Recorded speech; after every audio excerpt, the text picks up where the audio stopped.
우리가 대한민국 국민이면 세금을 내는 납세 의무를 갖고 있습니다.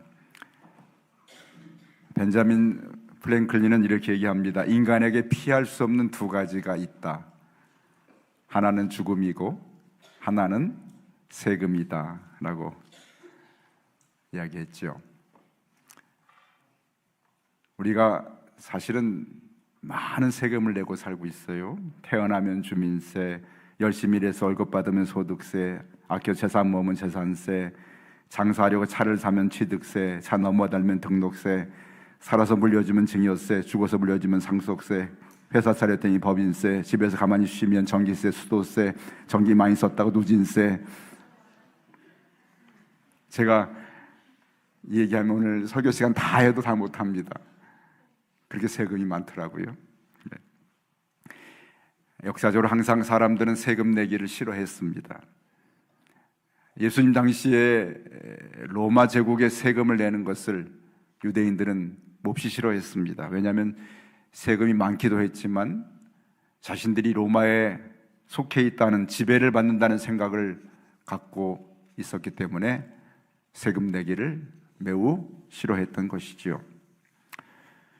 바리새인들은 자신들이 구별된 사람이라고 여겼습니다. 세 가지로 구별을 했는데요. 첫째로는 율법을 지키는 사람들이고, 조상의 전통을 잘 지키고, 또 중요한 것은 사람들이 자신들을 그렇게 인정해 주는 것, 특별한 사람들을 인정해 주는 그러한 무리라는 것을 자부심을 가지고 있었습니다. 그래서 그들은 왜 그렇게 그토록 외식적인 신앙을 가졌는가 하면 사람들에게 구별된 것을 보여줘야 되기 때문에 그토록 외식적인 신앙을 가지고 있었습니다. 그리고 사람들의 칭찬과 인정, 인기를 먹고 살았습니다. 그런데 예수님이 나타나셔서 그들의 외식적인 신앙을 지적하고 사람들의 인기를 빼앗아 갔습니다. 그래서 바리새인들이 예수님을 해치려고 마음을 먹었던 것이죠. 그래서 오늘 15절에 보면 바리새인들이 어떻게 하면 예수님을 말의 함정에, 올무에 걸리게 할까, 그렇게 어떻게 하면 우리의 인기를 빼앗아가고 우리의 외식적인 신앙을 지적해서 우리를 지금 낭패로 몰아넣는 저 예수를 함정에 빠뜨릴까 하는 것이 그들의 늘 가지고 있는 생각이었습니다. 그래서 16절에 보니까 바리새인의 제자들과 헤롯 당원들이 함께 모여 작당을 합니다. 사실은 바리새인과 헤롯 당원은 함께 하기에 너무나 먼 관계에 있는 사람들이지요. 헤롯 당원은 로마 정권에 붙어서 혜택을 받으면서 그 로마 제국의 통치자들의 특권을 누리는 그런 무리들이 헤롯 당원이었습니다. 이에 반대로 바리새인들은 사실은 마음속에 로마의 지배를 거절하면서 어쩔 수 없이 따르긴 하지만 늘 여기에 반감을 갖고 살았던 사람들이 바리새인들이죠. 그렇죠? 우리 일제시대로 말하면 헤롯 당원은 친일파와 같고 바리새인들은 어쩌면 독립을 원하는 그러한 마음을 가진 사람들과 같았습니다. 그런데 이 두 부류의 사람들이 힘을 합쳐가지고 예수님을 해치려는 의도를 갖고 있었습니다. 특별히 이들이 파놓은 함정은 오늘 사람들이 매우 민감하게 생각하고 있는 세금 문제를 가지고 예수님께 접근하여서 예수님을 공경에 빠뜨리려는 의도를 갖고 있지요. 예수님께 나와서 예수님을 매우 칭찬합니다. 하나님의 도를 가르치며 매우 참 뛰어난 진리를 가르치는 분으로 그렇게 칭찬하고, 그리고 자신들의 숨겨진 발톱을 내놓죠. 17절에 이렇게 예수님께 질문을 합니다. 당신의 생각에는 어떠함지 우리에게 이르소서. 아주 이렇게 예수님을 존중하고 겸손한 모습으로 내어놓은 질문이 무엇입니까? 우리가 지금 로마 황제인 가이사에게 우리 민족이 세금을 바치는 것이 옳습니까? 아니면 옳지 않습니까? 라는 그 당시 사회가 이것 때문에 서로 대립하고 반목하는 정말 중대한 질문을 예수님께 던집니다. 예수님이 이들의 의도를 아셨죠. 그들이 겉으로는 그럴듯한 말로 포장해서 예수님을 칭찬하면서 질문을 던졌지만 그들의 속에 악함이 들어있는 걸 아시고 18절에 예수께서 그들의 악함을 아시고 이렇게 말씀하십니다. 외식하는 자들아, 어찌하여 나를 시험하느냐. 너희들이 지금 묻고 있는 진정한 질문의 의도가 정말 궁금하고 알고 싶어서 묻는 것이냐, 아니면 나를 함정에 빠뜨리려고 묻는 것이냐. 외식하는 자들아 하면서 그들의 악한 의도를 이미 예수님은 파악하고 계셨습니다. 그러나 예수님이 하늘의 지혜를 가지신 분 아니십니까? 예수님께서 이제 그들이 던진 질문을 답을 주십니다. 그런데 이렇게 답을 주십니다. 19절에 보니까 세금 낼 돈을 내게 보이라, 그렇게 말씀하시니 데나리온 하나를 가져왔다. 당시에 데나리온 하나는 한 사람이 하루 일한 분량의 품삯이 바로 한 데나리온입니다. 그래서 이 데나리온은 매우 많은 사람들이 사용하는 그러한 화폐이지요. 세금 낼 돈을 내게 보이라, 한 데나리온을 예수님께 가져왔습니다. 그런데 그 데나리온에는 형상과 글이 쓰여 있었습니다. 20절에 예수께서 말씀하신 이 형상과 이 글이 누구의 것이냐고 물으십니다. 당시에 예수님 당시에 쓰였던 로마 화폐는 이 데나리온에 로마 황제의 흉상, 가슴 이상의 얼굴을 그려놓은 흉상이 담겨 있었고, 거기에 신적인 아우구스토스의 지엄한 아들 티베리우스라는 신과 같은 존재로 그 이름을 기록한 로마 황제를 신으로 칭하는 글이 써 있는 동전을 그들이 사용했던 것이죠. 사실은 화폐였지만 종교적인 권위를 부여한 그런 의미를 담고 있는 화폐였습니다. 예수님이 이 화폐를 집어드시고 이것을 물어본 바리새인과 헤롯 당원들이 묻습니다. 21절에 이거의 형상과 이 글이 누구의 것이냐고 물으십니다. 당연히 그들이 대답합니다. 가이사의 것입니다. 로마 황제의 얼굴과 그리고 그 글이 거기에 기록되어 있습니다 라고 대답을 합니다. 그러자 예수님께서 그들에게 이렇게 진리를 말씀하십니다. 21절이죠. 그런즉 가이사의 것은 가이사에게 바쳐라 라고 말씀하십니다. 가이사의 얼굴과 글이 기록됐느냐? 그러면 그것은 가이사에게 주라고 말씀하십니다. 자, 여기서 여러분, 바리새인과 헤롯 당원들이 파놓은 함정이 무엇입니까? 우선은 세금을 내지 말라고 하면 헤롯 당원들이 반발을 할 것입니다. 정치적인 문제를 일삼아서 예수님을 정치범으로 몰 수가 있는 것이죠. 왜냐하면 로마의 반기를 들고 세금을 내지 말라고 가르친다면 바로 예수님은 로마에 반대하는 정치범이 될 수밖에 없었습니다. 반대로 세금을 내라고 하면 종교적이고 민족적인 반역자로 만들려고 했던 것이죠. 예수님이 인기를 얻고 수많은 사람들이 따르는 그런 사람이 되었는데 세금을 내라고 한다면 로마에 충성하라는 말로 그렇게 호도하고 예수님을 민족의 반역자로 몰아서 그렇게 예수님을 해치려는 의도를 갖고 있는 질문이었습니다. 그런 의도를 가진 이 함정이 있는 질문에 예수님은 가이사의 것은 가이사에게 바치라고 우선은 말씀하고 계십니다. 마치 이것은 오늘 바리새인들이 원하는 그러한 질문, 즉 예수님을 반역자로 몰 수 있는 그런 대답을 예수님께서 내어놓으신 것 같습니다. 그런데 예수님은 이어서 또 하나의 말씀을 붙이신 것은 하나님의 것은 하나님께 바치라고 말씀하십니다. 여기에 주님께서 중요한 의미를 담아 말씀을 하신 것이죠. 오늘 이 말씀은 전통적으로 이렇게 해석했습니다. 교회가 세상의 나라에 속해 있으니 또 우리 성도들이 세상 나라 백성이들 살아가니 오늘 세상의 통치를 인정하고 세금을 내야 하고 그리고 하나님의 것은 하나님께 바치는 이것을 세상의 것과 하나님의 것을 구별하는 그러한 이분법적인 그러한 해석을 내렸습니다. 그래서 세상의 통치를 인정하고 하나님의 것은 하나님께 또 드려야 하는 것으로 여기게 되었습니다. 그러나 오늘 예수님께서 주신 말씀들을 두루두루 살피고 성경이 가르치는 진리를 통해서 주님이 하신 이 말씀의 의미를 우리가 다시 한번 살펴볼 이유가 분명하게 있습니다. 오늘 예수님께서는 오늘 가이사의 것은 가이사에게 바쳐라. 그런데 오늘 그 사이에 하나님의 것은 하나님의 바치라는 말씀 사이에 생략되어 있지만 그러나라는 의미를 담고 있는 말씀을 던진 것으로 여겨집니다. 자신 예수님이 강조하신 것은 하나님의 것을 강조하신 것입니다. 가이사의 것을 가이사에게 바치라는 그런 이야기는 예수님께서 사실은 그다지 중요하게 여기지 않는 그러한 예수님의 마음을 읽을 수가 있습니다. 당시에 이 유대 사회에는 세 부류의 사람들이 있었습니다. 로마 제재에 의존하는 헤롯 당원들은 당연히 세금을 그들에게 바치는 것을 즐거워했습니다. 로마 제국에 심정적으로 반대하고 있는 바리새인들은 세금을 내는 것을 꺼려했습니다. 그러나 어쩔 수 없이 내고 있었습니다. 그러나 오늘 독립군처럼 오늘 열심당원들은 로마 제국에 항거하면서 세금 납부를 완강하게 거부하고 있었습니다.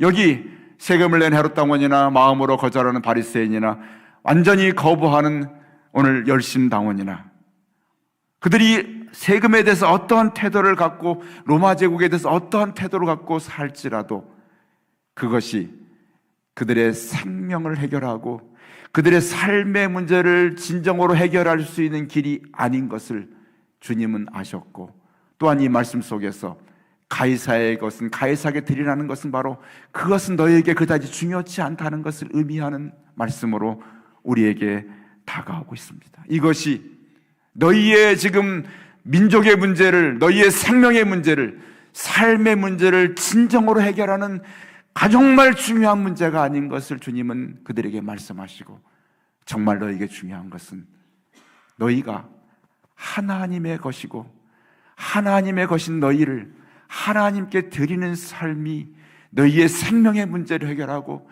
너희의 모든 인생의 문제를 해답을 내어주는 그 대답이 바로 하나님의 것을 하나님께 드리는 것에 있음을 주님께서 가르치고 계신 줄로 믿습니다. 아멘. 그렇습니다. 오늘 우리 사회가 갈등과 분열로 몸살을 앓고 있습니다. 세계적으로 두 나라가 사상의 양극화를 겪는, 극심한 사상의 양극화를 겪는 나라가 있는데 우리 대한민국과 미국입니다. 미국도 진보와 보수의 그러한 대립이 매우 심합니다. 그렇죠? 미국 대통령 선거를 봐도 서쪽의 캘리포니아와 동쪽의 뉴욕 같은 경우는 진보적인 민주당을 아주 강력하게 지지하고, 중앙에 있는 이런 텍사스나 또는 이런 오래된 전통적인 백인 지역에서는 보수적인, 그래서 공화당을 지지하는 아주 그 열정이 우리나라 못지않게 미국 사람들도 아주 극성적으로 그 사상을 가지고 서로 대립을 합니다. 요즘 우리나라도 갈수록 이런 좌와 우의, 좌파 우파 또는 진보와 보수, 또 사회주의적인 또는 자본주의적인 사상이 나라를 지금 어지럽게 만드는 그런 시대를 살고 있습니다. 가이사에게 가이사에게 바치라는 주님의 말씀 속에는 그것이 너희의 진정한 본질적인 문제에 해결할 수 없는 것을 주님은 아셨고 그것을 오늘 말씀하고 계십니다. 오늘 좌파 가이사나 우파 가이사가 우리 문제를, 사회의 문제를 해결할 수 없습니다. 교회가 어떤 집단적으로 어떤 이데올로기의 편을 들고 좌우의 편을 드는 것은 교회가 해서는 안 될 일입니다. 교회는 선지자적인 사명을 가지고 세상의 시대를 잘못을 지적하고 바른 길로 하나님 말씀을 가지고 선포하는 것이 교회입니다. 이와 같은 극심한 대립 속에서 어떤 양극화에 교회가 선봉에 서서는 아무것도 할 수 없습니다. 오히려 화해 역할을 감당하는 교회고, 그 방법은 하나님 말씀과 하나님의 가르치시는 가르치심이 사회를 치유하고 대립을, 갈등을 해결하는 유일한 길이 바로 교회가 오늘 하나님 말씀에 서 있는 것이 유일한 해결책인 것을 오늘 성경은 우리에게 가르치고 있습니다. 오늘 이 바리새인들은 가이사에게 세금을 내는 것이 마치 가장 중요한 중대한 문제로 여기고 그것을 가지고 서로 대립하고 갈등하며 예수님까지 끌어들여서 해치려는 의도를 가지고 있습니다. 사실은 그러나 그 문제가 진정한 유대 사회의 문제가 아니었습니다. 그들의 죄악의 문제였습니다. 하나님 앞에 바로 서지 못했던 유대인들의 그러한 죄의 문제가 진정한 유대 사회를 병들게 만들고, 그들이 오늘 로마의 압제를 받게 된 가장 중요한 이유인 것을 그들은 깨닫지 못했던 것을 주님은 지적하고 계십니다. 오늘 사실은 그들은 유대인들은 로마를 반대하는 것 같았지만, 그들이 예수님을 고소할 때 빌라도 앞에서 이렇게 얘기합니다. 우리에게는 다른 왕이 없으니, 가이사 외에는 다른 왕이 없다고 그렇게 예수님을 고소하면서 그렇게 참 이중적이고 외식적인 말을 합니다. 그렇죠.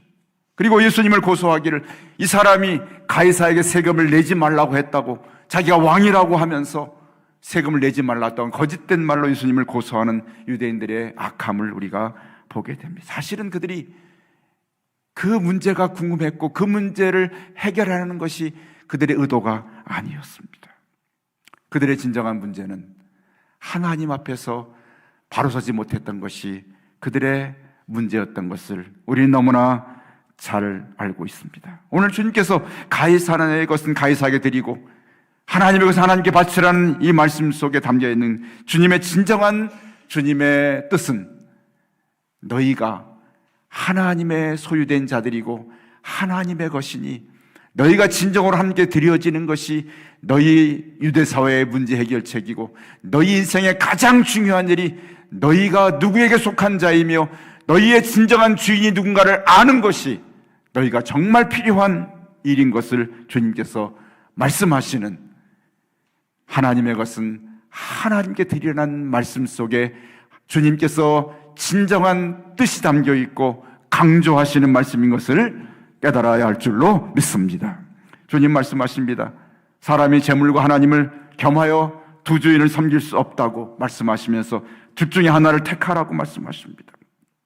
그러면 주님께서 오늘 주시는 말씀 속에는 로마의 동전에는 황제의 형상이 들어있느냐? 그러면 너희 속에는 누구의 형상이 들어있는지를 물으시는 질문입니다. 여러분, 사람 속에는 누구의 형상이 그려져 있습니까? 로마의 동전에는 로마 황제의 동전 형상이 들어져 있어 그 형상을 황제에게 주는데, 우리 속에는 누구의 형상이 들어있습니까? 하나님 우리를 지으실 때 창세기에서 말씀하십니다. 하나님이 자기 형상 곧 하나님의 형상대로 사람을 창조하셨노라고 말씀하십니다. 저 여러분 속에는 하나님의 형상이 살아있는 줄로 믿습니다. 갈라디아 4장에는 나의 자녀들아 너희 속에 그리스도의 형상을 이룰 때까지 다시 너희를 위하여 해산하는 수고를 내가 하고 있다고 바울은 말하기를, 너희 속에 그리스도 형상이 이루어질 때까지 내가 해산의 수고를 다하고 있다고 말씀합니다. 하나님 미리 아신 자를 또한 그 아들의 형상을 본받게 하기 위하여 미리 정하셨다고 말씀하시면, 우리를 부르시고 정하신 하나님의 진정한 목적은 우리 속에 하나님의 형상을 이루기 위하여, 예수 그리스도의 형상을 이루기 위하여 하나님이 일하고 계시고 지금도 일하고 계신 줄로 믿습니다. 그렇습니다. 우리 속에는 하나님의 형상이 그려져 있습니다. 우리 속에 예수 그리스도의 형상을 닮아가는 삶을 우리는 살아가고 있습니다. 그러기에 오늘 우리 속에 그려진 하나님 형상을 볼 때 우리는 누구의 것입니까? 저 여러분은 살아계신 하나님의 소유된 하나님의 백성인 줄로 믿습니다. 우리는 하나님의 것입니다. 우리의 주인은 살아계신 하나님이십니다. 이것을 선언하신 것입니다. 너희는 하나님의 것이니 너희가 하나님께 드려져야 할 것이다 말씀하십니다. 이 말씀을 듣고 마지막 22절에 보니까 바리새인과 헤롯 당원들이 다 놀랍게 여기면서 예수님을 떠나가 버렸습니다. 그들이 예수님을 해치러 함정에 빠뜨리러 왔는데 도망칩니다. 왜 그랬을까요? 그들은 사실은 가이사의 것을 가지고 고민하며 살아가는 것 같았지만 정말 중요한 하나님의 소유에 대해서는 그들은 고민하며 살지 않았던 사람들이었습니다. 세상 물질 가지고는 고민했지만 내 인생이 하나님의 것이고 내 삶 전부가 하나님께 속한 자인 것을 생각지 않고 살았던, 하나님과 상관이 없는 삶을 살았던 존재들이었기 때문에 주님 말씀 앞에서 그들은 부끄러움을 당하고 도망할 수밖에 없는 그런 사람들이었습니다. 그들이 정말 고민해야 할 것은 내가 하나님의 소유된 자로, 하나님의 형상을 가진 자로, 하나님 내 인생의 주인된 자의 삶을 어떻게 살아야 할지를 고민하지 않고 살았던 죄를 범하였습니다.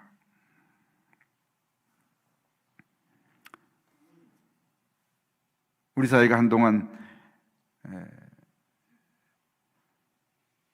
교회 목회자들이 세금을 내야 되는지에 대해서 논쟁을 벌였던 때가 있었습니다. 한 10여 년 전에. 그렇죠. 세금을 내라고 하는 사람은 목회자도 근로자니까 세금을 내라. 그렇죠. 내야죠. 반대하는 사람들은 아니 우리 성도들이 다 세금 내가지고 헌금해가지고 헌금 가지고 우리가 세금 낸 또 세금에 또 세금을 내느냐. 무엇보다도 안타까운 것은 우리 사회가 어떤 부류나 대상들에 대한 존중감을 다 잃어갔습니다. 그러니까 사실은 목회자들이 세금을 내도 세금을 받는 목회자들 대부분이 기본적인 삶의 소득에서 그 밑에를 한 20%는 좀 위를 받을지 몰라도 나머지 한 80%는 기초 생활도 되지 않는 사례를 봤습니다. 사실 나라에서 이렇게 도와줘야 될 대상들이죠. 걷어봤자 불과 100억도 되지 않는 그런 세금에 대해서 지금도 우리가 세금을 내지만 아주 여러분들 일하시는 그 회사에서 내는 소득세에 비하면 우리 목회자들이 내는 세금은 아주 작습니다. 근데 우리 사회가 어떤 특정한 스승에 대한 존경심도 잃어가고 부모에 대한 효도심도 잃어가고 목회자들에 대한 또는 이런 성직자들에 대한 어떤 그런 존경심도 잃어가는 것이 정말 사회가 잃어버린 소중한 것을 잃어버리는 것이죠. 그래서 이제 그 논쟁을 하다가 마침내 세금을 내긴 내는데 아주 조금 내는 것으로 그렇게 결정을 했습니다. 세금에 대한 논쟁이 한참 있었을 때 어떤 사람이 유머로 이렇게 얘기했습니다. 예수님께서 가이사의 것은 가이사에게 내라고 했는데 그러면 우리나라의 화폐를 가져다 놓고 봐라 거기 누가 있느냐, 이순신 장군, 태계 이황, 율곡이, 그리고 요즘에는 제일 빨간색 신사임당이 있지 않습니까? 신사임당은 것은 신사임당에 줘라. 못 받잖아요. 신사임당이 없으니까. 그래서 그러면 거기에 뭐라고 써 있느냐, 한국은행 써 있잖아요. 한국은행 것은 한국은행에 줘라. 그렇게 농담 삼아 사람들이 이야기했던 그런 시절이 있습니다. 그러나 여러분, 중요한 것은 그게 아니라 정말 우리의 삶에 있어서 삶 전체가 우리 속에 하나님께서 심으시고자 하는 우리 속에 있는 형상, 사람의 마음 속에 살아있기를 원하시고 우리 속에 이루어지기를 원하시는 하나님의 관심은, 그리스도의 관심은 하나였습니다. 너희 속에 하나님의 형상이 있지 않느냐, 그리스도 형상이 너희 안에 있지 않느냐. 너희의 삶이 누구를 주인으로 삼고 살아가는 삶을 살기를 원하느냐, 네가 누구를 주인으로 삼고 섬기며 살고 있느냐, 지금 너는 누구를 왕으로 섬기며 살아가느냐는 질문을 주께서 오늘 우리에게 던지고 계신 것입니다. 그렇습니다. 내가 세상의 그러한 가이사의 것으로 인하여서 그것 때문에 고민하는 삶이 아니라 정말 우리가 고민하고 내 삶을 살펴볼 가장 중요한 그런 삶의 진정한 우리의 문제, 고민의 대상은 바로 우리 인생 전체를, 나의 삶 전부를, 내 전인격적이고 내 전 삶을 지금 지배하고 다스리는 것이 과연 무엇이냐에 대해서 대답을 내놓는 것입니다. 여러분, 우리 인생은 누구를 주인으로 삼고 살고 있습니까? 여러분, 누가 여러분의 인생의 주인이심을 고백하며 살고 있습니까?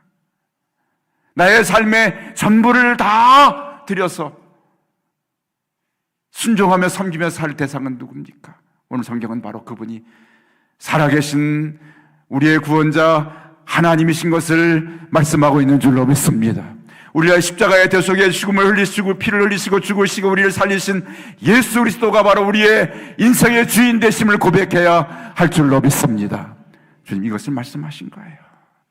너희가 이것을 믿고 살고 있느냐? 왜 가이사의 것 갖고 그토록 치열하게 너희가 다투며 살면서 왜 너희가 하나님의 것인 것을 그토록 치열하게 싸우며 살지 않고 있느냐고 말씀하십니다. 그렇습니다. 주님께서 우리의 마음을 받으시기 원하십니다. 전심으로 내가 주의 소유된 것을 인정하고 전심으로 내가 주님께 속한 자인 것을 고백하면서 하나님이 우리의 왕이 되시고 인생의 주인 되심을 인정하며 사는 삶을 주님은 하나님의 것은 하나님께 바치라는 말씀으로 우리에게 가르쳐주고 계신 줄로 믿습니다. 아멘. 이스라엘에서는요, 노예가 종된 삶을 살다가 때가 되면 해방이 됩니다. 그런데 그 주인이 너무 좋아가지고 나는 이 집에 노예로 종으로 떠나지 않고 평생 살겠습니다 하면 그 종을 주인이 데려다가 문지방에 문의 기둥에 세워놓고 송곳으로 귀에다 그 귀를 뚫어서 이 사람이 바로 나의 소속한 내 종이라는 표시를 귀에다 뚫어서 하게 됩니다. 그것이 바로 종된 표시죠. 몸에 종의 표시를 갖고 주인의 소유된 표시를 갖고 살아갑니다. 바울은 갈라디아 6장 17절에 이렇게 말합니다. 이후로 누군 나를 괴롭게 하지 말라. 나는 내 몸에 예수의 흔적을 지니고 있노라. 아멘. 나는 내 몸에 예수의 흔적을 지니고 산다. 나는 예수님의 것이고 나는 예수님 때문에 생명을 바친 사람이기 때문에 내 몸에는 예수 그리스도의 흔적이 내 안에 있다고 말씀하십니다. 나는 예수님께 속한 자요, 내 생명을 걸고 그분에게 나의 삶을 드린 예수님의 흔적이 내 안에 있다고 하면서 자신이 예수 그리스도의 종된 존재인 것을 고백하며 살고 있습니다. 그렇습니다. 여러분, 우리 속에도 예수 그리스도의 흔적이 있습니다. 그분이 나를 위해 십자가에서 찢기시고 상하신 그리스도의 살과 피가 우리 안에 있습니다. 나의 죄를 위하여 그분이 손에 못 박히신 못자국이 우리의 심령 안에 살아있고 나의 죄를 위해서 찔리신 상자국이 우리의 영혼의 몸에 흔적으로 살아있습니다. 우리는 주께 속한 자들입니다. 우리는 하나님께 속한 하나님의 사람들입니다. 그러기에 우리의 삶은 그분께 드려지는 삶을 사는 것이죠. 초대교회 성도들은 이 신앙을 생명을 걸고 지켰습니다.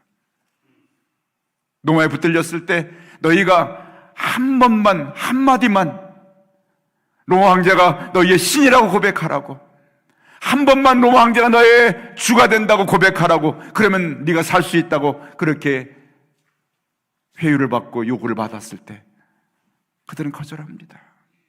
아닙니다. 나의 주는 오직 한 분, 예수 그리스도 한 분밖에 없습니다. 내가 섬기고 따르고 내가 속하여 있고 내가 생명을 바쳐서 섬길 분 오직 한 분, 예수 그리스도 한 분밖에 없기 때문에 난 로마 황제를 주로 고백하지 않습니다. 그들은 끝까지 자신들의 생명을 내어놓고 내가 하나님께 속한 자인 것을, 그리스도께 속한 자인 것을 결코 포기하지 않았습니다. 그래서 그들이 그 뜨거운 신앙을 가지고 내가 하나님께 속한, 하나님께 드려질 자, 바쳐진 자인 것을 고백하면서 믿음을 지켰기 때문에 그 신앙을 우리에게 전해준 것입니다. 그렇습니다. 오늘도 우리 주께서 물으십니다. 너는 누구에게 속한 자냐? 너는 바로 하나님의 것이고 그래서 너는 하나님께 드려져야 한다고 주께서 오늘도 말씀하십니다. 오늘 새해 2025년을 시작하면서 이 안에 여러분, 나는 누구에게 속한 자입니까? 나의 주인과 나의 소유는, 나의 왕은 누구십니까? 이 안에 여러분, 주께서 오늘 강조하신 말씀처럼 가이사의 것은 가이사에게 그냥 줘버려라. 그것이 너의 생명을 살리는 것은 아니다. 그러나 하나님의 것은 하나님께 바쳐라. 너는 하나님의 것이다. 하나님께 드려지는 삶을 살라고 오늘 하신 말씀 앞에서 이 안에 하나님의 소유된 자로, 그리스도의 흔적을 가진 자로, 하나님께 속한 자로, 하나님께 드려지는 2025년 한 해의 삶을 살아낼 수 있는 저 여러분이 되시기를 주의 이름으로 축원합니다.